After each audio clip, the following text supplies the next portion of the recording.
اصطفيناه من عبادنا فمنهم ظالم لنفسه ومنهم مقتصد ومنهم سابق بالخيرات بإذن الله ذلك هو الفضل الكبير صدق الله العظيم. بس بولے وہ جو لٹ گئی میری عظمتیں میری غفلتوں کا خیال ہے، جو میں جاگ اٹھوں تو میرے لیے وہی تخت ہے وہی تاج ہے، بھی امام صاحب اچھے اور کہیں آشیانوں میں آگ ہے، ان کا وہ لینا نا کہیں قتل و خون کا رواج ہے. ایک ان کی دستار ارے باغ و باغ ذرا یہ بتا یہاں راج ہے کہ نراج ہے، دستار لینی اس میں کے اندر اور میری بیتی عمر کے تجربے مجھے انکشاف دیتے ہیں. یہ جو بات آج ہے کل نہ تھی آگے بھیجیں وہ نہ کل رہے گی جو آج ہے. کہاں اور علماء کے پاس اسٹیج پر بیٹھے لائق احترام شخصیات علماء کرام قدر، بالخصوص اسلاف کی جیتی جانتی ایک تصویر اور ایک نمونہ حضرت مولانا عمرالدین صاحب اور ہمارے محترم دوست مفتی حسین صاحب دامت برکاتہم اور دیگر تمام ذہن اور میرے بزرگ اور بھائیوں، ابھی آپ نے بہت عمدہ خطاب سنا ہے مفتی حسین صاحب کا. مفتی صاحب نے واقعہ سنایا آپ کو آخر میں کہ باپ کے انتقال کے بعد بیٹے سے کہا گیا کہ نماز جنازہ پڑھو. وہ یوں کہتا ہے مجھے پتہ ہی نہیں.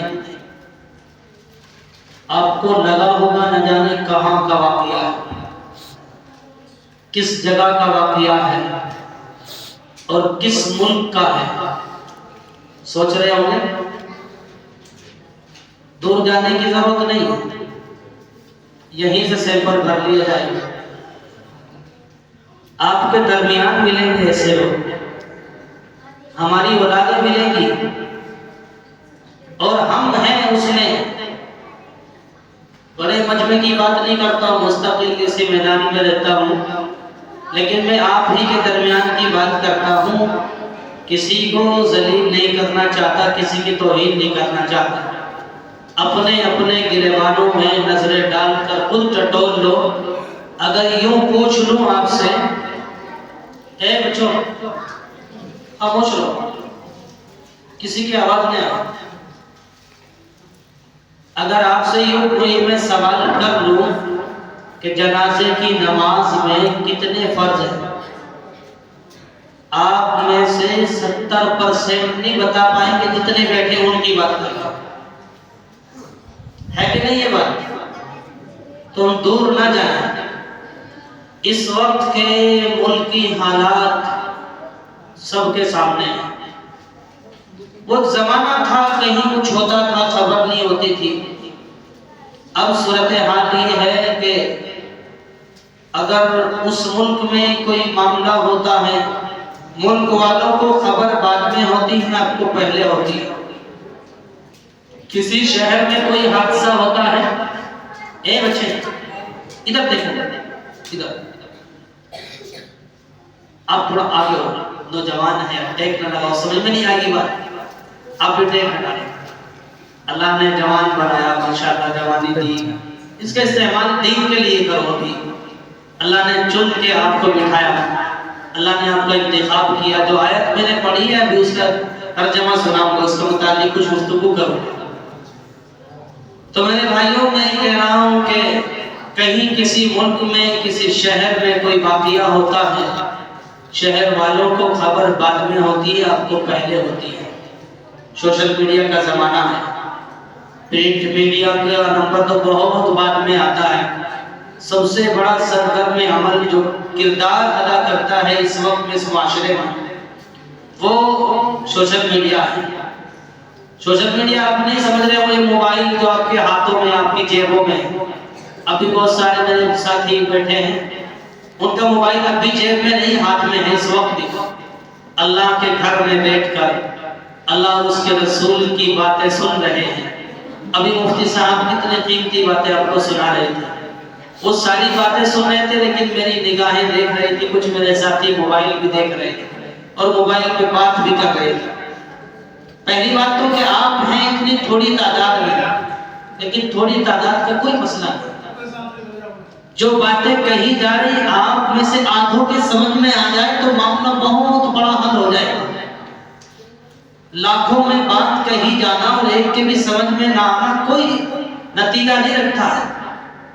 اصل ہے کہ ایک کے سمجھ میں آ جائے.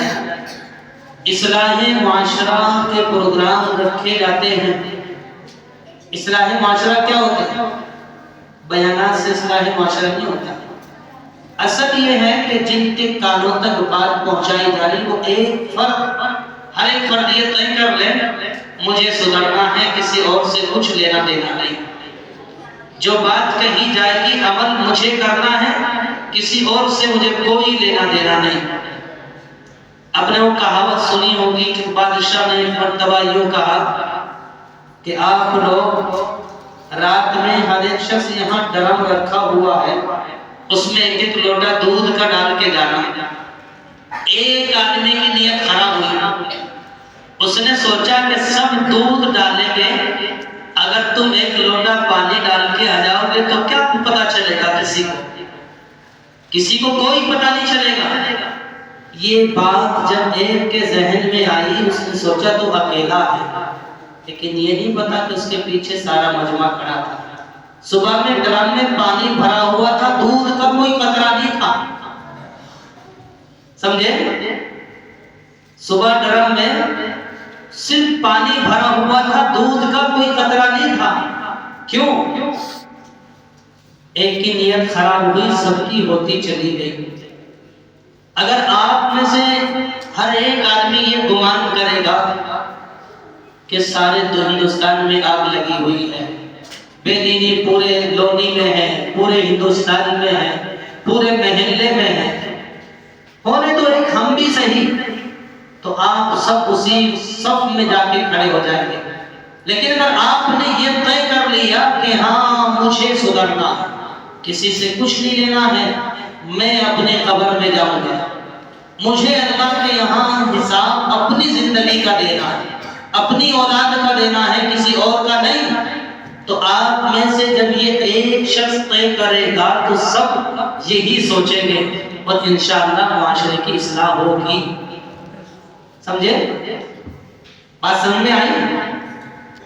تو میرے بھائیوں, اس وقت کے حالات بہت تکلیف دہ ہیں, بہت تکلیف دہ پورے ہندوستان کے, اور بلکہ اگر عالمی لیول پر دیکھا جائے پوری دنیا کے. کبھی کبھی اگر سوچو گے نا دل کے درد کے ساتھ, جس لیے انسان کو پیدا کیا گیا, نیندیں اڑ جائیں گی. حالات ایسے ہیں کہ مسلمانوں کے خلاف چاروں طرف سے یلغار ہیں. کوئی آدمی بھی یہ نہیں کہہ سکتا کہ میں بچا ہوا ہوں. ایک مصیبت سے علماء نکلنے کی سوچ ہی رہے ہوتے ہیں, دوسری آنکھ کھڑی ہوتی ہے. پچھلے دنوں سے لے کر آج تک مسلسل کئی سالوں سے کرونا آیا, اس سے پہلے کیا آیا تھا CA انارسی, جس کو CAA کہا جاتا ہے, اس کے بعد انارسی. ان چیزوں کے بارے میں سوچ رہے تھے, کرونا آ گیا. اس سے پہلے بھی آیا تھا ٹرپل طلاق, سنا ہے؟ ٹرپل طلاق یعنی 3 طلاق. اب آپ کو تو یہی پتہ نہیں ہے 3 طلاق ہوتی ہے کہ کیا مصیبت. اس پر کبھی آپ لوگوں نے غور نہیں کیا, کبھی سوچا نہیں. ہمارے نوجوان 3 طلاق کے علاوہ کچھ اور جانتا ہی نہیں ہے. خیر, اس موضوع پر بھی نہیں جانا چاہتا, اس پر علماء نے جدوجہد کی. وہ قانون سیدھے طور پر ہماری شریعت کے اندر دخل اندازی تھا اور ہے, پاس ہو گیا قانون. لیکن روز قانون پاس ہوتے رہے. جب اس مسجد میں بیٹھنے والے آپ بھی کے طے کریں گے مجھے کیا لینا ہے قانون سے، مجھے تو اپنی زندگی گزارنی ہے قرآن و سنت کے مطابق. سمجھے؟ مجھے اپنی زندگی گزارنی ہے مفتی حسین صاحب سے پوچھ کر، مجھے اپنی زندگی گزارنی ہے فلاں عالم سے پوچھ کر. تو نا قانون بنتے رہیں کوئی فائدہ نہیں، نہ کوئی نقصان. چونکہ آپ نے طے کر لیا، آپ نے یہ طے کر لیا مجھے اپنی زندگی اپنے اللہ کے حکموں کے مطابق رسول اللہ کے طریقے کے مطابق جینی ہے، بس جینی ہے. اس کے بعد کئی قانون آئے اور ابھی آ رہے ہیں. ابھی اتراکھنڈ میں قانون آیا uniform civil code. Uniform civil code. ہمارے یہاں ہندوستان میں 2 طرح کے قانون رائج ہیں. ایک ہے مسلم پرسنل لا اور ایک مسلم پرسنل لا اور ایک کامن لا. کامن لا کا مطلب یہ کچھ قانون تو وہ ہیں جو سب کے لیے برابر ہے. آپ روڈ پہ جا رہے ہیں، آپ کو روڈ پہ اپنی بائیں سائڈ چلنا ہے، سب کے لیے قانون برابر ہے. آپ آزاد نہیں ہیں، ہندو ہو مسلمان ہو سکھ ہو عیسائی ہو. آپ جا رہے ہیں، ریڈ لائٹ ہو گئی، رکنا ہے سب کو. سمجھے؟ سب کو رکنا ہے. کسی کا بھی کوئی اس میں تخصص نہیں، یعنی کسی کی کوئی تخصیص نہیں کہ وہاں ہندو رکے گا مسلمان نہیں، یہ مسلمان رکے گا ہندو نہیں، سکھ نہیں، فلاں نہیں.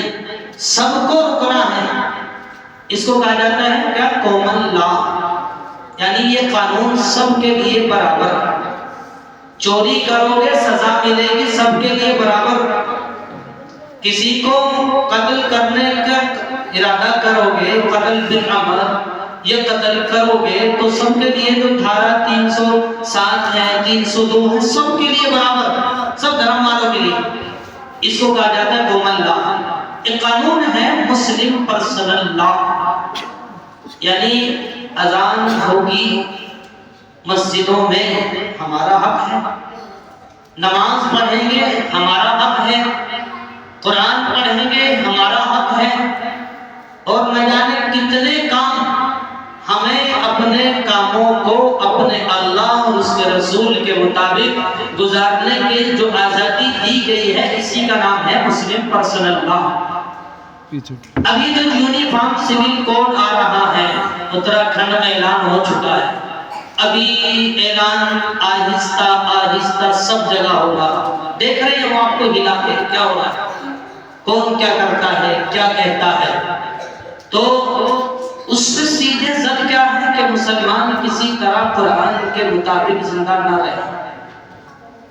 ٹھیک ہے، یہ بات سمجھ آ گئی.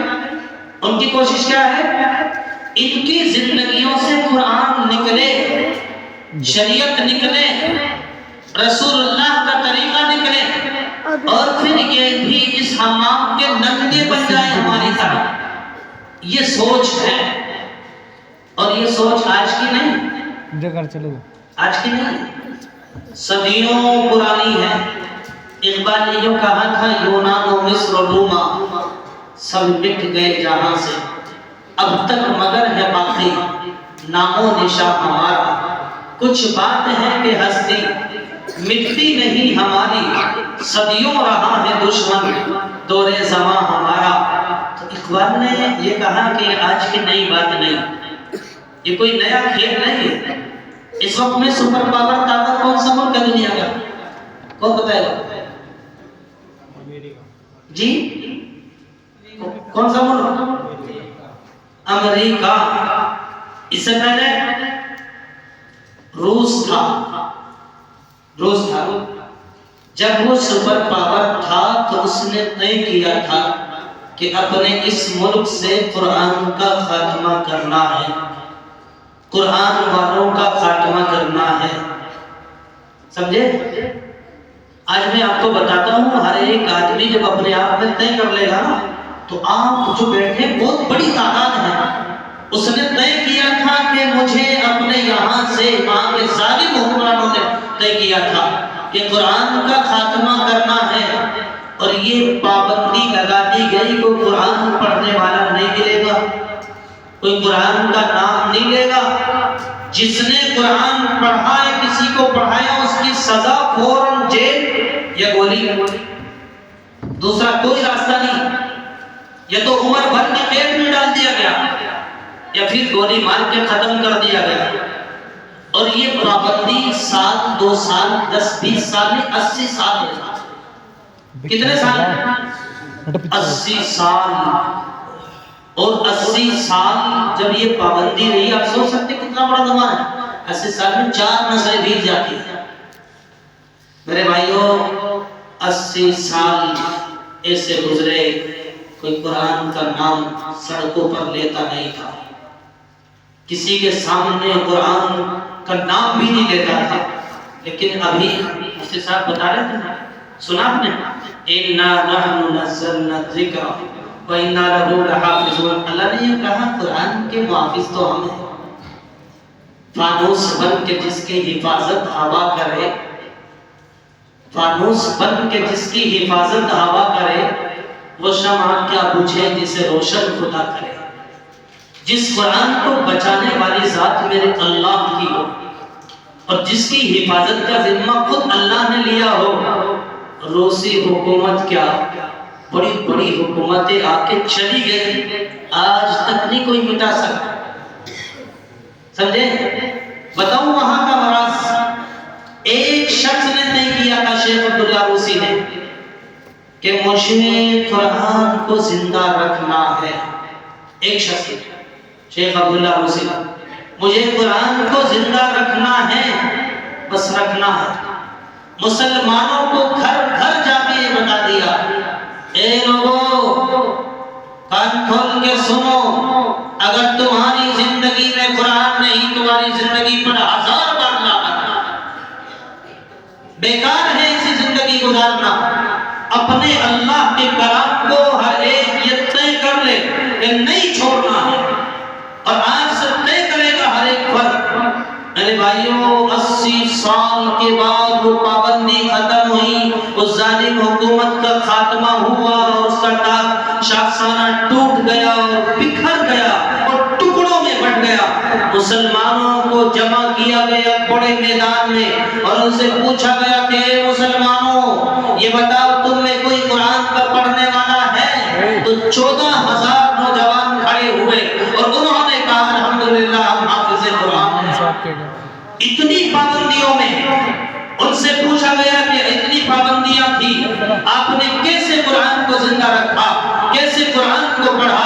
انہوں نے کہا کہ ہم نے طے کر لیا تھا، جیئیں گے تو قرآن پر، مریں گے تو قرآن پر، 1000 قانون لائے جائیں، دنیا لاکھ پابندی لگائی جائے، اور ایسی ہم اپنی زندگیوں پر 1000 بار لعنت بھیجیں گے جس زندگی کے اندر قرآن نہ ہو۔ میرے نبی کا فرمان ہے، رسول اللہ صلی اللہ علیہ وسلم نے فرمایا کہ وہ سینے ویران اور برباد گھروں کی طرح ہیں جن کے سینوں کے اندر قرآن نہیں ہے۔ آپ بتائیے، ایک ویران گھر پڑا ہوا ہے، وہاں انسان نہیں رہتے ہیں، کون رہے گا؟ شیطانی مخلوق آ کر بسیرا کرے گی، ہوائیں وہاں پر آئیں گی، اور نہ جانے کتنے کیڑے مکوڑے اس گھر کو اپنا گھر بنائیں گے، جو ویران پڑا ہے، کوئی بسنے والا نہیں ہے۔ اے ایمان والو بھائیو سنو، قسم کھا کے کہتا ہوں، اگر تمہارے سینوں کے اندر قرآن کا کوئی حصہ موجود نہیں ہے تو تمہارے سینے بھی ویران ہیں، برباد ہے، ان سینوں پر قبضہ شیطان کا ہے، اللہ اور اس کے رسول کا نہیں ہے۔ پھر سوچ دینی پیدا نہیں ہوگی۔ اگر سینوں کو آباد چاہتے ہو، اپنی دلوں کی دنیا کو آباد کرنا چاہتے ہو، قرآن پڑھو، قرآن سیکھو، ہر ایک فرد کی ذمہ داری ہے، ان تعلیمی علموں کی ذمہ داری نہیں ہے۔ قرآن کی جو آیت پڑھی تھی اس پر آتا ہوں، ثم اورثنا الکتاب الذین اصطفیناہ من عبادنا۔ قرآن میں میرا اللہ یہ فرماتا ہے، اے لوگو ہم نے تمہیں امتوں میں سے تمہیں چنا ہے اور تم پر قرآن نازل کر کے تم کو اس کا وارث بنایا ہے۔ پھر ان وارثین میں تین طرح کے لوگ ہو گئے، تینوں تقسیم اللہ نے اس آیت میں اختصار کے ساتھ بیان کی ہے۔ یہی تقسیم سورہ حاقہ کے اندر بیان کی گئی ہے اور سورہ واقعہ کے اندر بیان کی گئی ہے، اور اختصار کے ساتھ سورہ ملک میں بھی اس کا تذکرہ موجود ہے، اور قرآن کریم کے کئی مقامات پر اس کا تذکرہ اور بھی موجود ہے۔ اللہ یوں کہتا ہے ان لوگوں میں ایک وہ تعداد ہے جنہوں نے یہ طے کر لیا ہے کہ ہمیں اپنے اللہ کے قرآن سے کوئی تعلق نہیں رکھنا ہے، کچھ لینا دینا نہیں ہے، قرآن جو کہے گا اس کی مخالفت کرنی ہے، ہمیں قرآن نہ سننا ہے نہ اس سے کوئی تعلق قائم کرنا ہے۔ اللہ کہتا ہے وَمِنْهُمْ ظَالِمٌ لِنَفْسِهِ، یہ وہ لوگ ہیں جو ظالم ہیں اور ان کا ظلم کسی اور پر نہیں، ان کی ذات پر ہے، یہ اپنے آپ کو جہنم کا ایندھن بنا رہی ہے، یہ اپنے آپ کو جہنم کی آگ میں جلانے کے لیے تیار ہے، اور یہ اللہ نہیں ڈال رہا ہے۔ انہوں نے اپنے آپ پر جو ظلم کیا ہے، اللہ کا قرآن چھوڑ کر، اللہ کے قرآن سے اپنا تعلق ختم کر کے انہوں نے ظلم خود کیا ہے۔ ابھی وہ مقتصد بھی ہے، اس میں ہم اور آپ بھی آتے ہیں۔ ایک وہ لوگ ہیں جنہوں نے قرآن کے کچھ حصے کو لے لیا، کبھی وہ نماز بھی پڑھنے آتے ہیں، کبھی وہ روزہ بھی رکھتے ہیں، کبھی وہ نماز بھی پڑھتے ہیں، اور شیطان نے اگر پر مارا تو وہ گناہوں میں بھی لگ جاتے ہیں۔ جس امام کے پیچھے نماز پڑھتے ہیں اسی امام کی برائیوں میں بھی لگ جاتے ہیں۔ ان علماء کو بھی برا کہنے لگ جاتے ہیں کہ یہ علماء کا کام تو یہی ہے، نہ جانے کہاں سے آ جاتے ہیں، زکوٰۃ کا کھاتے ہیں، فطرے کا کھاتے ہیں، کھلا کرتے ہیں، کیا شکوے شکایت کی جائے، ہماری زندگی تو یہی ہے۔ میرے بھائیوں قسم کھا کے کہتا ہوں سب لوگ علماء کی زندگیاں نہیں جانتے ہیں۔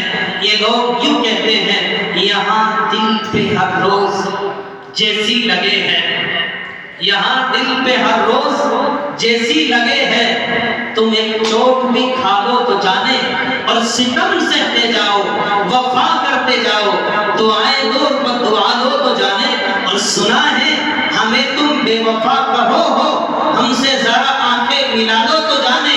پوری لمبی ایک نظم ہے کلیم عاجز کی، گویا ایسا لگتا ہے کہ ہم علماء کی ترجمانی کی ہے کلیم عاجز رحمۃ اللہ علیہ نے۔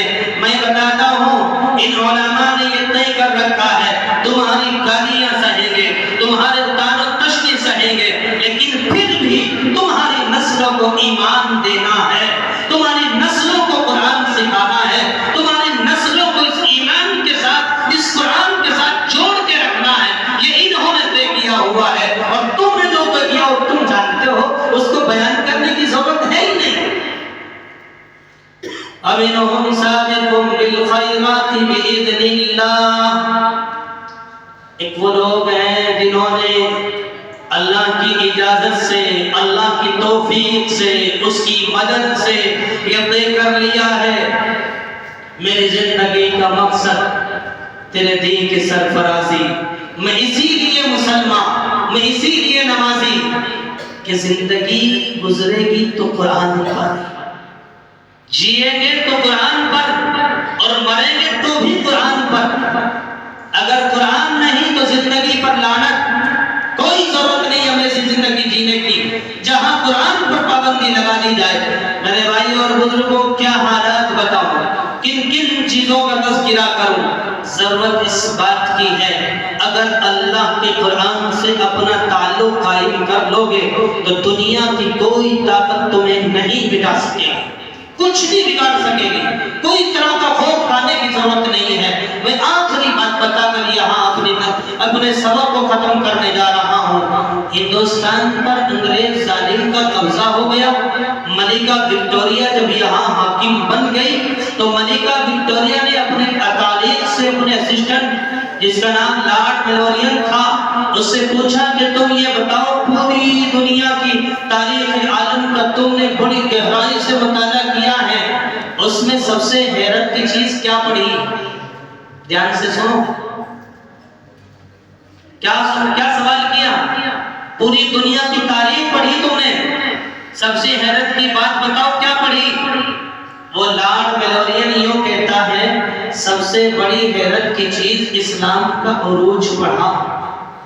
اسلام کے بڑھتے قدم اس کی ترقی پڑھی، اور پھر یوں کہتا ہے کہ ان مسلمانوں کے پاس اللہ کی ایک کتاب ہے جس کو قرآن کہا جاتا ہے۔ جب تک ان مسلمانوں کی زندگی میں وہ کتاب تھی، وہ قرآن تھا جس کو اللہ نے اس کائنات کے لیے ماسٹر کی بنا کر کے بھیجا تھا۔ آپ نے دیکھا ہے کہ کوئی کمپنی کوئی چیز بناتی ہے تو وہ اس کے ساتھ ایک گائیڈ بک دیتی ہے جس کو ماسٹر کی کہا جاتا ہے۔ کار خرید کے بعد اس کے ساتھ بھی آئے گی، اور کار تو بہت بڑی مشینری ہے، آپ گھر میں سالن بنانے کے لیے کوکر لاتے ہیں، اس کے ساتھ بھی کتاب آتی ہے اتنی موٹی، دیکھا؟ ارے لائے ہوں گے نا خرید کے، اس میں کتاب آتی ہے، اس کوکر کے سارے مسئلے لکھے ہوئے ہیں۔ اب آپ سوچ رہے اس کے مسئلے کیا آ گئے؟ اس میں لکھا رہتا ہے سالن بناؤ اتنا پانی ڈالنا ہے، اتنا یہ کرنا ہے، کبھی خطرہ ہونے لگے سیٹی نہ بجے، اس میں جو ایمرجنسی ایک سیٹی کا وہ پیچ دیا ہے اس کو کھول دینا ہے تاکہ جان خطرے میں نہ پڑے، اور یہ کوکر پھٹنے سے بچے۔ بہت ساری چیزیں اس میں لکھی رہتی ہیں، لیکن آپ لوگ اس کو چونکہ معاشرے میں رہتے ہیں دوسروں سے دیکھ کے سیکھ لیتے ہیں۔ موبائل بھی لے کر آ جاتے ہو، کسی سے نہیں اس کی ٹریننگ لیتے ہو، بس بٹن دبانے آئے، آتے آتے چلے گئے، آ گیا، سمجھے؟ کائنات میں اللہ نے انسانوں کو پیدا کیا، ہر دور کے لحاظ سے قانون دیے۔ جب دنیا اپنی ترقی کے عروج کو پہنچ گئی، پھر اللہ نے قرآن اتارا، اور یہ قرآن اس بات کی گواہی تھا اللہ کی طرف سے، یہ اس بات کی دلیل تھا کہ دنیا ترقی کے چاہے جس معیار پر پہنچ جائے اور جس میدان میں پہنچ جائے، قرآن سے باہر نہیں جا سکے گی۔ قیامت تک قرآن کبھی تنگ نہیں پڑے گا، ان کے مسائل سب حل کیے جائیں گے۔ ہم سب اللہ کی مخلوق ہیں، اللہ خالق ہے، مخلوق کا نظام خالق کے نظام کے مطابق چلے گا، دنیا میں امن رہے گا، شانتی رہے گی، سکون رہے گا، زندگیوں میں عافیت آئے گی، اور عافیت آئے گی اس کو جو میرے اللہ نے ماسٹر کی اور یہ قرآن دیا تھا اس کے مطابق زندگی گزرے گی۔ تو وہ لارڈ میلونین یوں کہتا ہے کہ ان کے پاس ایک کتاب تھی، دنیا کی کوئی قوم ان کے سامنے گھٹنا ٹیکے بغیر نہیں رہتی تھی، سب ان کے سامنے سر جھکاتے تھے۔